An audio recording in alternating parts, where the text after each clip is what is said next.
Hello everyone, it's been a while since we've done a Nightfall Q&A, so let's do one.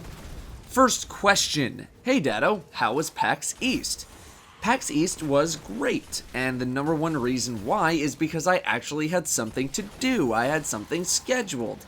In the past, however many conventions that I've been to, by the end of the first day, I realized that I have nothing left to do. I walked in circles around the convention center for 2 days, and I was just bored. So getting to play Battleborn all 3 days was great. That was the reason I was out there. 2K invited me out to play. I got to chat with some other streamers and YouTubers and all that kind of stuff. The best part about the Battleborn stuff was getting to chat with the creative director, Randy Varnell, about just everything. I love getting to chat with devs about game development, learning how games are made. It's super fun to me. I love learning about that kind of stuff. Going from console, open beta, back to PC just made me realize how fun the game is going to be on PC, and I really hope they can make the console experience as fun as it is on the PC, because on PC it is really nice. Beyond that, it was great. The Twitch party was a blast. I got to see a whole bunch of people, got to chat with Lawrence from Funhouse, if you're familiar with them, for like a half hour about YouTube stuff, which was awesome. I sat next to Whitwix on the plane heading to Boston and got to chat with him about Twitch, which was awesome, and in general just had a really good time. It also spawned a script for a very experimental, non-gaming video that I would like to do very soon. If you were at my latest Destiny stream, you heard a little bit of it. Next convention for me is going to be probably E3, then PAX Prime. The Destiny Community Con is something I'll likely be attending, but I'm not confirming it just yet because I need to make sure everything works in my schedule since it's so close to PAX Prime. More information on that is in the description. Next question. With talks of PlayStation 4.5 and a rumored new Xbox One model, what does this mean for the future of Destiny? So, in case you haven't heard, Sony may be coming out with an upgraded version of the PS4, right now codenamed Neo, but a lot of people have been calling it PS4.5. It'll basically be a more powerful version of the current iteration of the PS4. Better CPU, GPU, RAM, you name it, in some way it is going to be more powerful. And this is both good and not good. It's good because, well, the console's just going to have more juice, right? It's going to be more powerful, it can run faster, load faster, whatever it's got to do. Obviously, the first thing you might think of is 60 frames per second.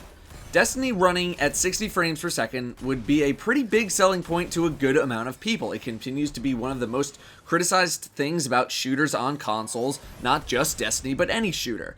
However, we don't know if Destiny not running at 60 FPS right now is due to a limitation from the old consoles, or if Bungie just can't make it happen for whatever reason, likely because of all the particle effects and actions on the screen. I very rarely have seen Destiny drop frames, so at the moment it does run very smoothly. So if this new console could let Bungie develop Destiny at 60 FPS, that would be awesome. Here's why it wouldn't be good though. If the PS4.5 is too different from the PS4, then we'll run into the same problems that we have right now. Development resources would once again likely be split, much like they are right now in some way. To what extent, I don't know, but I imagine having to work on 4 consoles is harder than working on 2, and we would be back to square one. Granted, the Square would be much more powerful, but this new PS4 would potentially hold back the old one if it is that much better. Games would still need to be built on the older console since the majority of people are not likely to upgrade. What if PS4.5 can run Destiny at 60 frames, but the original PS4 can only do 30? What happens then? I don't know, it's certainly an interesting question. Basically, it's a very fine line that's going to need to be walked, but it has the potential of being something cool. If it's not powerful enough, then there wouldn't appear to be mainstream appeal for actually buying one of these upgraded models. But if it's too powerful, then you anger the developers of these games because then they have to divert resources to 2 consoles instead of 1, and you potentially anger customers who don't really want to go out and buy a new console already in this generation. So for Destiny, it could be a big difference, it could make a big difference, or it could do absolutely nothing at all. It all depends on how much more powerful these new consoles are and how much harder developers would have to work to develop on these consoles. Next question. Bungie revamped a strike for the spring update. Are there any other strikes you think they should try revamping? I mean, I don't know why they just haven't brought back all of them. The new strike they made used basically no new spaces and featured what appeared to be only one new enemy model, the boss, and a couple of new item models as loot drops. I wish I knew how long something like that takes to make. You know? The Winter's Run variant was a little more impressive because the strike itself is longer, but if they could bring back all of the old stuff, or at the very least scale it all up to Light 260 for heroic strikes, I wouldn't mind seeing that at all. Heroic strikes are actually worth running now for rep, and so the more variety, the better. I don't know if lore-wise it would make sense to takenify the old strikes, but gameplay-wise it totally does.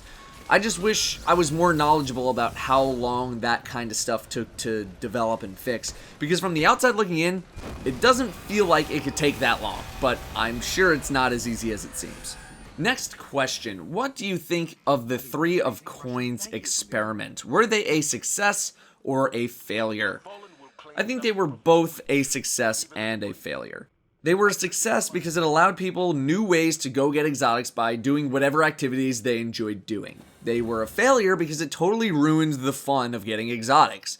Very early on, it was super easy to abuse 3 of Coins to where you basically had a chance at getting an exotic once every minute.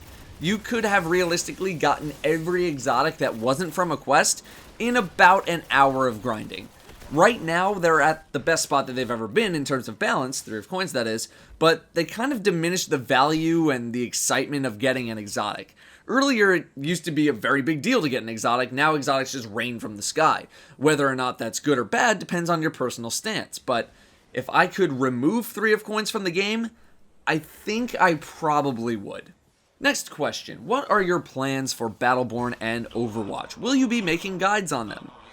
I would certainly like to. It's just the problem is that there doesn't appear to be a ton of interest in that kind of content. I'm in a catch-22 right now. There's not a lot of interest in the content, so it's not really worth it to make it compared to a Destiny video, but if I want people to get interested in that kind of non-Destiny content, then I do need to make it. Both games are super fun, and I would love to make guides, but man is it demoralizing to work on those kind of videos and only have a fraction of my audience who actively watches my content actually watch those videos. At the same time, I tried to do with Division what I was doing with Destiny, trying to become a knowledge base, and man, is that really hard to do without constant, non-stop playing. With Battleborn and Overwatch, there's depth, but not to the point where I need to study as much as I did with something like Destiny or The Division, which means content might be a little more feasible. Next question, any plans to make guides for how to get high scores in the Challenge of Elders?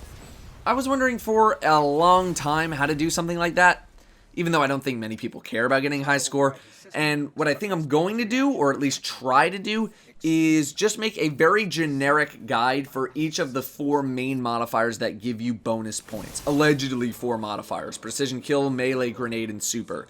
They'll need to be generic because for the next 3 months, the modifiers won't ever have the same combo. So, week 1 was Precision Kill bonus, Small Arms, and whatever else. The next time we're going to see that is in week 17. It's still being written, and getting clips for all of them is going to be a little bit of a lengthy process, but assuming we go in rotation, so Precision Kill, then Grenade, then Melee, then Super, and back again, I'll attempt to start it up the next time we come to Precision Kill bonus in terms of bonus points, and then go from there.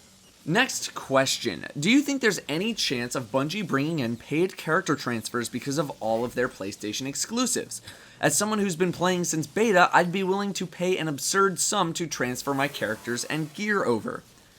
I don't see it happening in the near future, but I would love that, personally. As a YouTuber and someone who wants to play with a very wide variety of people, I would love that.